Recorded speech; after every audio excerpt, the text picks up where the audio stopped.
As we come to an end to January this week and our 12 elements of the month, mindset being our January element, I'd like to wrap things up with the thought process that you aren't stuck. There's nothing in your life that isn't changeable right now. Again, like many things, I take a few things off that plate. If you are caring for an elderly parent, you are taking care of a special needs child, there's certain things that, of course, you can't put into this category. So I always like to say that. But for the most part, most things in your life are choices that you can continue to make, or you can look at in a really tough way and make some drastic changes if you'd like to. It's impossible to keep a healthy and positive mindset if you're not in healthy relationship with yourself and with the decisions that you make on a day-to-day basis, your habits and your life choices being a part of that. About a month ago, I woke up one Sunday and Jason was going to be watching football all day, which he normally does during the football season. I certainly can watch a good football game, but it's not my jam for an all-day Sunday event. And I was really realizing that I was craving some time alone. Every once in a while, I like to go take a little trip by myself, get in the car, go stay at a hotel for a night, maybe sometimes just a night. Sometimes I go visit my best friend, Emily. That's not alone, but that's even better than alone. That's with Emily. Anyway, so I woke up on the Sunday with this itch. And of course, there's still COVID issues going on. And so I don't know. I just decided this Sunday that I was going to pick a hotel a couple hours away and I was going to go there for 2 nights. Brought my computer. I got some work done. I checked in. I don't think I talked to more than 4 people the entire time. I ordered in room service. I slept one night for 10 hours. One night I was up in the middle of the night working. I watched Netflix. I took a bath. I got a massage there. And it was one of the most restorative times away that I think I've ever had. And one of my intentions of going there was to plug into me with no one else around to talk to, and quiet, finding that time to quiet my mind. And so I could really listen to, how are you doing? What do you need to change? What things do we need to work on? And I came out of that weekend and came home. And like I've spoken about many times on the Socket podcast, I realized that my health was still just not at the forefront and priority. And that of all the things in my life that were going in the right direction, I still was eating a little too much sugar. I still carry weight on me that I really need to get off. I still was having a couple too many cocktails too many times a week. And so I spent some time thinking and sitting and really thinking about that while I was gone, and came home and I've made some wonderful changes since. I maybe once a week I'll have some drinks, but it gets to the point where when I get off track with that, it's just too easy to have a drink at 5 o'clock to unwind. I've worked hard all day. It's time for me to unwind and relax. As that gets closer and closer to every night of the week, I know that I need to take breaks, and I've been taking breaks for about 5 years now. And this podcast isn't all about alcohol, although I know that through this pandemic, if you look at the numbers of alcohol sales, it's skyrocketed. And I think people use alcohol and food and many other, uh, habits that are stress relieving. But for me, too much alcohol causes me stress. It causes me to not sleep as well. It causes me to feel, again, out of alignment with what I want for my health and for my life. I wake up and I don't feel quite as sharp if I've had a couple of drinks. I wasn't really waking up hungover. It just was not as sharp, not ready to go, and a little slower than usual. And when I don't drink, I wake up fresh and I get a ton of work done really early in the morning. And then I can relax if I want to, because I've already gotten all that stuff done. Other things on this list when you really quiet your mind might be other than health. It might be, a friendship.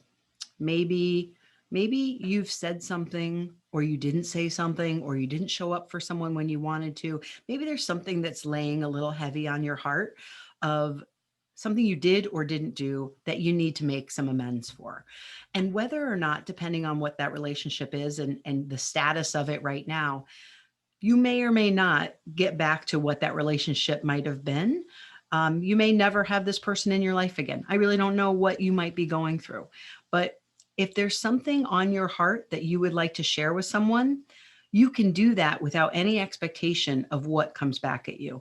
You also have to be prepared for something negative to come back at you. But I'm talking about just cleaning out your own, my counselor says, side of the beach. You got to look at your side of the beach and their side of the beach, right? And many times, if your side of the beach is clean and you've had some big argument or fight or something, sometimes there's stuff on their side of the beach emotionally that they're dealing with. But if you've had some sort of disagreement or some sort of fight or some sort of problem, you kind of have to look at your side of the beach too. And I've had a couple of times over my life with people that I actually am not still in relationship with, that I've reached out to and said, I need to apologize for something. This is my side. This is what I feel responsible for, and I understand that we may not be able to be in relationship together anymore due to things that have happened, or our lives have just changed. But I want to make sure, for me, that this isn't still sitting inside of my body, right? Things like that penetrate our bodies and they affect our physical health. And so if you can get those things, you know, off your chest and do it in a respectful way, again, no matter what comes back, whether it opens up lines of communications or it doesn't, you've still done a service to yourself to get it off your chest. Another thing might be your job. I see this in my practice all the time. I see people who are physically ill due to the fact that they hate their job or their job is so stressful. Now, we live in the Naperville area, which is a suburb of Chicagoland, if you're not familiar. And, for the most part, people do pretty well financially here. So, what I tend to see is people that feel stuck. They hate their job. They, wake up and their stomach is upset, but they make a lot of money from it. And their lifestyle, to live in an area like this, in the house that they live in, with their kids doing a couple activities each, with the cars that they drive, with the vacations that they take, their lifestyle kind of demands that if they want to keep that lifestyle, they need to keep that job, because there might not be another job that they could quickly, jump into and make the same amount. I've had a couple of patients over the years that I have closed that door to my adjusting room and looked at them and said, why don't you quit your job? Like, this is poisoning your body. Um, Again, I know that's not that simple. I mean, I make it sound like, oh, well, you just quit your job. Why don't you just do that? That sounds like a great idea. There needs to be some serious strategic planning for your life. But if you and your partner, you and your wife, let's say you're both working, you're running around with your heads cut off, you don't feel like you're spending quality time with your kids, and you're doing all of that to stay in a more expensive house than you might need, sell your house. I don't know. That sounds kind of liberating to me. You know, sell your house, take lower paying jobs, move 10 minutes outside of the area that you are to, probably get the same size house for a nice chunk less. Um, I guess I just want to challenge you that there are options. You have options. Many times when I challenge someone with this, and I try to again do it respectfully, they come back, oh, I could never do that. We just, we're in the neighborhood we like, we do, and they kind of start listing all these different things. We only have one life, maybe. I'm not sure what happens after this exactly, but you really have this one life to do it right. And if you're spending it working 70 hours a week and making yourself sick and and doing that just because you have to stay with the status quo, that is a decision that you are making. And I just want you to know it's okay if you need to make a different decision. It's okay. people are resilient, right? There's times and places to keep on the current path, and there's times and places to almost do a 180-degree change. The last thing I have on my list, which is another very, very tough subject, is your marriage, your partnership, or your significant other relationship. I have been in a couple of partnerships, all with good men. But for one reason or the other, some of them just did not work out. And there were times that those relationships needed to end. And some of them were harder than others to end. One of them was a marriage that included a 2 and 3-year-old little boy that depended on us, and finances and a house that depended on the salaries that we were making together. And a few were relationships with good people that at the end of the day, it just wasn't going to be something that I move forward with long term. But at 3 in the morning, for all of the relationships that I have ended or have been ended on me, I knew something wasn't right. I knew that it was something that was not going to be something that was fulfilling to me, and that I'm not really sure how to say this, but I think that I got to the place where I felt that I'd be better by myself than in the stress of that relationship. When I talk to people about divorce, if we're talking about marriage breaking up, I think I sound a little too pro divorce. I think I'm just pro being you. I'm pro being respected. I'm pro having happiness in your life and being in a partnership where it's this mutual adoration. It's this mutual building up and support and love and cherishing.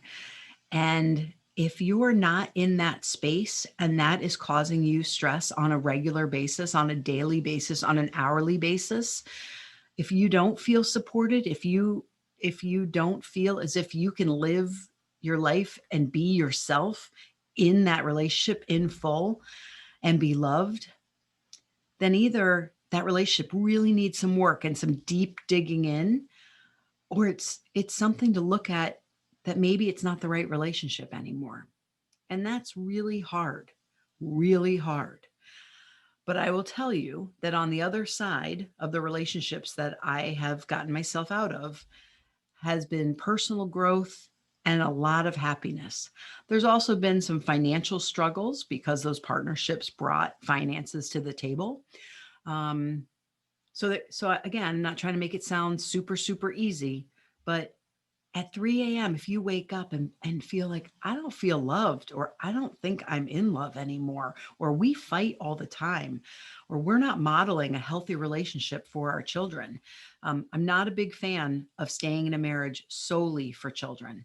I'm a fan of working your ass off on that relationship if you do have children. And I say to some of my friends that might be going through some relationship struggles, in my opinion, if you're not both willing to put 125% effort into healing yourselves and your marriage, chances are it's not going to work. If one person's putting 150% in and another person's putting 50% in, it's not going to work. If you have major struggles that you have to get through, it requires a lot of digging in and a lot of soul searching and a lot of personal work. And some people just aren't able to do that. Some people don't have the toolbox, emotional toolbox to do that, or they're not willing to go find that emotional toolbox. And that leaves people in really difficult places. So if you're in that difficult place, I would ask you to lean into that feeling a little bit. Talk to some of your friends about it that you trust. Find a counselor that you can talk with that will support you one way or the other. And figure out, can we make this relationship great and awesome and fulfilling for both of us? Or do we need to look at the opportunity of separating and seeing how we can live lives separately, maybe healthier? So that was a little heavier podcast than I expected it to be. I like to talk about positive things for the most part, but many times we can't get to that positive. We can't keep like I said, that healthy, positive mindset if we're being dragged down and we're kind of stuck in one part of our lives.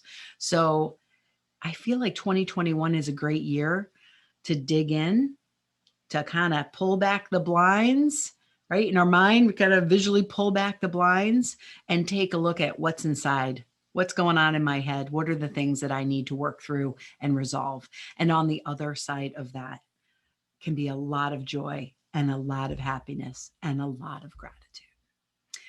I hope you guys have a great rest of your week and a great weekend.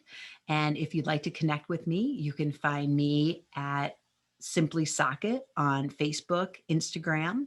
Our Facebook community for women is the Socket community, and our website is simplysocket.com.